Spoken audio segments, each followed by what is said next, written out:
Hi, Ukulele Mike here with Greensleeves. Now this is a different Greensleeves in a sense than what I did several years back. That arrangement was a finger picking arrangement. Instrumental finger picking arpeggio arrangement. This is a chord melody arrangement. It's a different kind of arranging. It doesn't involve any fingering at all. It only involves the right thumb all the way through. That's all you have to be worried about, is playing the thumb. Now, the left hand, essentially you're playing pretty standard chord shapes, like an A minor. You got an F in here. You got an E seventh, and so forth. And there is that one part where I go up to the 4th fret. That's actually an E chord. And I go. Now, it just so happens that in this song where you go,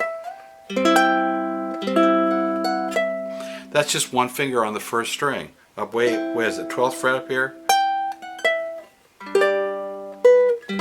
There's your E minor chord, A minor, F, E 7th. But you notice what happens with that E 7th. Little pinky comes over here on the 4th fret of the 2nd string, then plays the 2nd string open.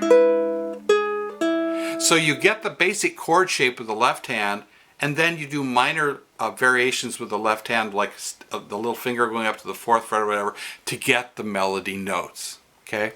Now, in all forms of instrumental playing, it takes time.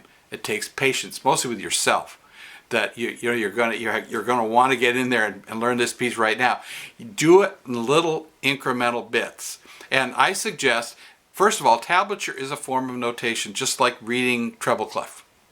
It's still a form of notation. And so it does take some time to get used to reading that form of notation. But trust me, reading tablature is a real asset to playing stringed instruments like the ukulele, the banjo, the mandolin, the guitar, etc.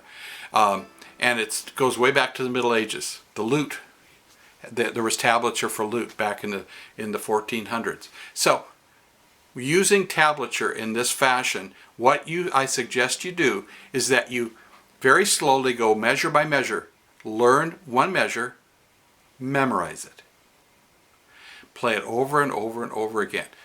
Learn a second measure, memorize it. Then put the two together. Now you've got 2 measures. Now you say, okay, well there's 32 measures in the song. Well, that could be 16 days, a couple of weeks, you'll have the whole song learned, right? But if you're really practicing, you might put 4 measures in a day. You might learn 4. Next day you learn 4, there's 8 measures. And in 4 days you've learned the song. So it takes time and patience with yourself, but don't try to just read straight through.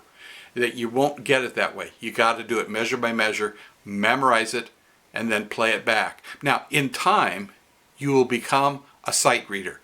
That takes a while, but you will get to the point where you just look at the tablature and your fingers will know pretty much where to go just by looking at it. That's called sight reading.